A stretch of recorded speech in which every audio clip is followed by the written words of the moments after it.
There are so many free-to-play games to play in 2025, but let's be honest guys, not everyone has a powerful PC. Some of us are running on old office PCs, ancient laptops, or system that's even overheating just by opening up Chrome. And honestly, that shouldn't stop you from enjoying some good games. So in this video, I'm gonna put together the ultimate free-to-play games guide specifically for low-end PC gamers, and we are going through 10 of these game categories and recommend you some of the best low-end free-to-play games you can play right now in 2025. And as I said before, you don't need to have a super high-end PC as long as you have a CPU with at least 2 cores, 4 threads, and a 4 gigs of RAM alongside Intel HD graphics or a low-end Nvidia or AMD graphic card. You're pretty much good to go. So no more wasting time guys, let's jump right into it.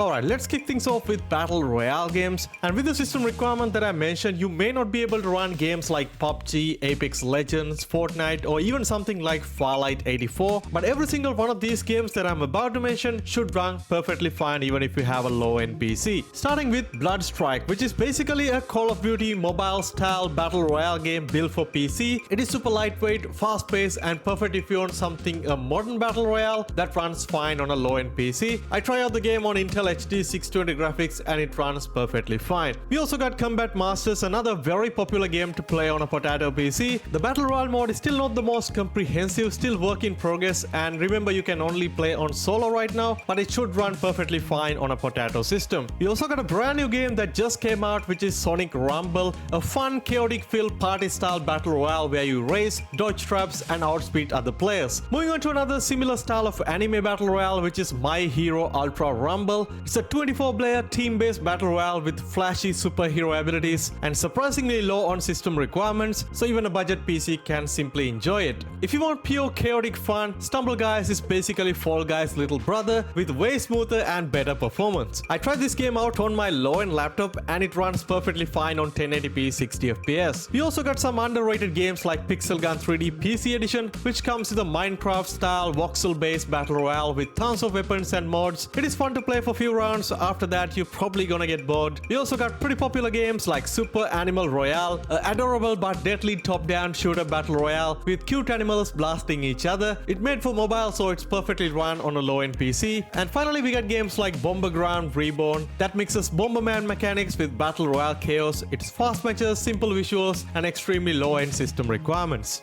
Alright, moving on to action adventure games, and this category has some really fun and unique experiences that you don't need a beefy PC to enjoy. Starting with games like Final Fantasy VII Ever Crisis, which is a bite-sized story missions, classic Final Fantasy VII characters, and stylish turn-based combat packed into a very surprisingly lightweight package. We also got games like Bloody Hell, a top-down action game where you fight through heaven with insane bullet hell combat, very easy to run and ridiculously fun to play. Hymno gives you a chill, atmospheric platforming experience with no combat at all, just exploration, jumping through worlds with relaxing vibes. Really fun game to play. Another game that is worth checking out is High Entropy Challenges, a really fun action adventure immersive sim style of a game with overwhelmingly positive reviews on Steam. A pretty underrated game these days, but definitely worth take a look. And finishing things off with a couple of other underrated games, we got Wild Dive, an action adventure fast platformer style of a game that is relatively easy to run on a low-end system. And finally we got Gravitia, an action adventure puzzle style of a game that is all about manipulating gravity to escape this unique world full of mystery. It's a single player game, won't take a long time to complete, and runs super well on the most potato PC you can find.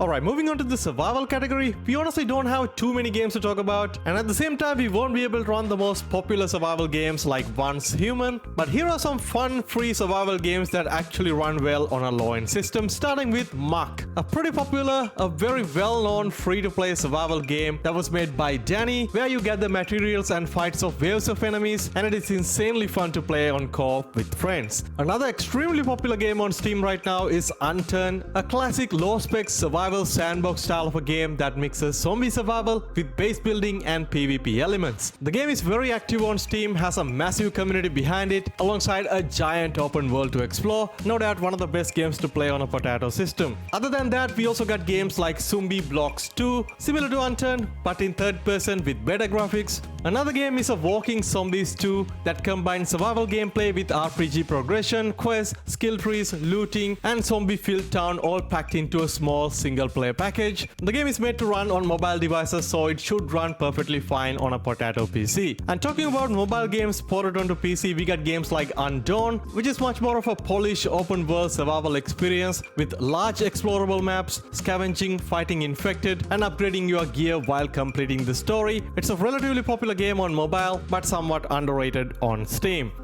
Alright, moving on to the shooter category, including both first-person and third-person shooters, and this one is easily the most stacked section for the low-end PC gamers, and every game here gives you that fast, satisfying action without needing a super powerful PC. Alright, starting things off with a couple of games that I already mentioned in the Battle Royale section, and that is Blood Strike and Combat Masters. Both games are incredibly fun, no introduction needed. You also got games like World War Legion, a relatively new game on Steam that is extremely similar to Combat Masters. Same gunplay, same movement, same customization, progression and everything, but in a different World War II settings. Not as popular as Combat Masters, but still pretty fun to play.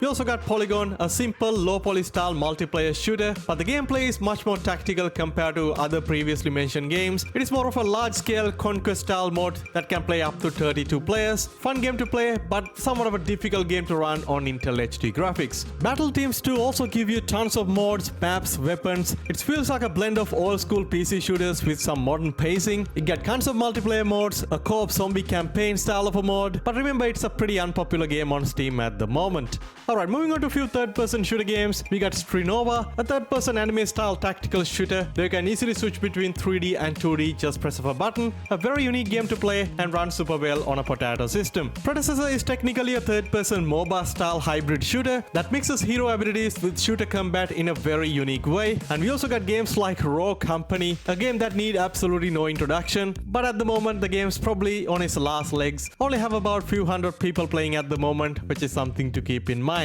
And finishing things off with a couple of absolute classics, we got games like Team Fortress 2, incredibly popular class-based hero shooter that is very much fun to play even in 2025. And also if your PC is not powerful enough to run games like Overwatch, you can try out games like Paladins, one of the best free-to-play hero shooter alternatives with a big roster, fun abilities, and tons of customization. Alright, moving on to our next category, we got MMORPG games. Honestly, we don't have too many games to talk about, and obviously I'm not the best person to talk about MMORPGs because I rarely play them. But starting with Path of Exile, one of the biggest free action MMORPGs out there, offering deep builds, massive skill trees, seasonal leagues, and fast-paced hack and slash combat. The most recently released Smite 2 might not be able to run on a low-end system, but the original Smite still one of the most competitive MOBA/MMO hybrids out there, with tons of gods, abilities, roles, team-based objectives, and stylish fast-paced combat. World of Sea Battle is a very recently released title that lets you take on oceans, large-scale naval MMO combat, controlling warships, upgrading, and participating in huge PvP sea battles. A pretty new game and relatively popular on Steam at the moment. And finally we got Albion Online, one of the best sandbox MMOs you can play for absolutely free, with a huge open world, player-driven economy, crafting, guild wars, PvP zones, dungeons, everything you can expect from a massive MMO. Alright, moving on to horror games, I'm starting with Cry of Fear, an absolute classic in the free-to-play horror scene, mixing psychological terror, dark streets, creepy enemies, and a full story campaign still hold up incredibly well in 2025. Skull Hotel brings more of an indie-style eerie vibe where you explore this haunted hotel filled with strange noises, unsettling encounters, and constant feeling that something is following you. A very new game on Steam, I would definitely recommend you guys to give it a try. Missing Hiker is a very short single-player atmospheric walking simulation kind of horror game where you search for your missing brother in the woods. The slow build-up and the sudden tension make it perfect for a quick session. And finishing things off with a couple of more indie horror games, we got Teleforum, another very creative style of a horror game, and also Terroro, a minimalistic but a very creepy indie experience that you don't want to miss, and all of these games run incredibly well on integrated graphics. Alright, moving on to co-op/party style of games, and there are a few incredibly fun games to talk about. And starting off with Crab Game, the ultimate ultimate chaotic party experience inspired from Squid Games with goofy movements, hilarious physics, and tons of minigames to participate. Insanely fun to play with your friends. And also we got Stumble Guys, a game that we already talked about before. Goose Goose Duck is another really fun social game, basically Among Us but with geese, tons of roles and even more ways to troll your friends. Treason is another social deduction, mystery solving style of a game that's run fairly well on a low-end PC. And finally we got a very recently released title called Cheese Rolling. It's a ridiculously physics-heavy game where everyone sprint downhill chasing a cheese wheel while tripping, flying and chasing into everything. It's a pure comedy, and with friends it's even more fun to jump in. Alright, simulation games. There are few good ones available, but when it comes to free-to-play market, your options are very much limited. But start things off with The Sims 4, a very popular social simulation game. And now the full base game is completely free, letting you create characters, build houses, and live out in these chaotic virtual lives however you want. Alright, moving on to a pretty new game on Steam, and that is very popular right now. It's a game called Upload Labs. It's a sci-fi management game where you build and optimize your computer systems from the ground up. A very satisfying game to play once you get the hang of it. We also got Fallout Shelter, one of the best free management games out there, letting you build and maintain your own world, assign dwellers, manage resources, and fight off raiders. And finishing things off with The Fishing Planet, a realistic fishing simulation game with detailed environment, tons of rods, species to catch, perfect if you just want something calm and immersive without any pressure. Alright, we are shifting gears into the racing category, starting things off with the Asphalt 8 Airborne and Asphalt 9 Legends. And these are two of the most accessible free racing games you can play. Flashy cars, big jumps, crazy tracks, and super smooth performance even on all the PCs. The race room racing experience goes into the opposite direction with more realistic sim-style racing approach, offering detailed handling, proper circuits, and huge lineup of licensed cars. Next up we got Drift Legends True, bring something stylish, drift-focused gameplay and clean visuals and customizable cars. It's a mobile game ported onto PC, so you don't really have to worry about the system requirements. And finally we got Crossout, and this one isn't traditionally a racing game. It mixes fast-paced vehicular combat, crafting in these post-apocalyptic car battles. You basically customize your own machine and take it into PvP. Super fun game to jump into. Alright, moving on to the sports category. Honestly, we don't really have too many games to talk about here. Starting with eFootball, which gives you the most realistic free football experience out there on PC, with smooth gameplay, regular updates, and plenty of mods to keep you on the grind. We also got some new games like Puck, a fast-paced air hockey style competitive game where you try to outmaneuver your opponents with a quick reflex and simple satisfying physics. And finally, we got Pinball FX3, bring that classic arcade fun to PC with tons of theme table, high score chasing, and surprisingly addictive gameplay that run perfectly even on all the systems.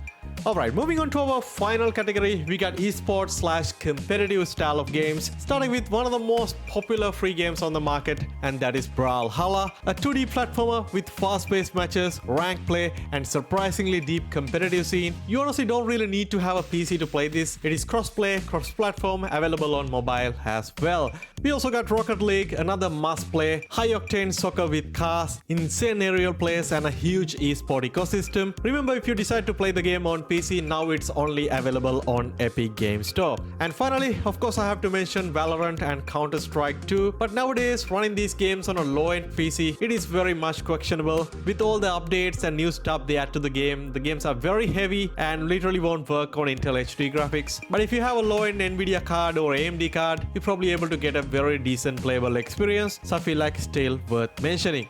Well, that's pretty much it, guys, and this is the ultimate list of free-to-play games for low-end PCs in 2025, covering every genre from battle royale games to esport titles. And somehow, if I missed your favorite free-to-play low-end game, definitely drop a comment down below. And if you enjoyed this guide, make sure to hit that like button, subscribe, and share with your friends. And stay tuned for more free-to-play game content like this. I'll catch you guys soon in the next one. Stay safe.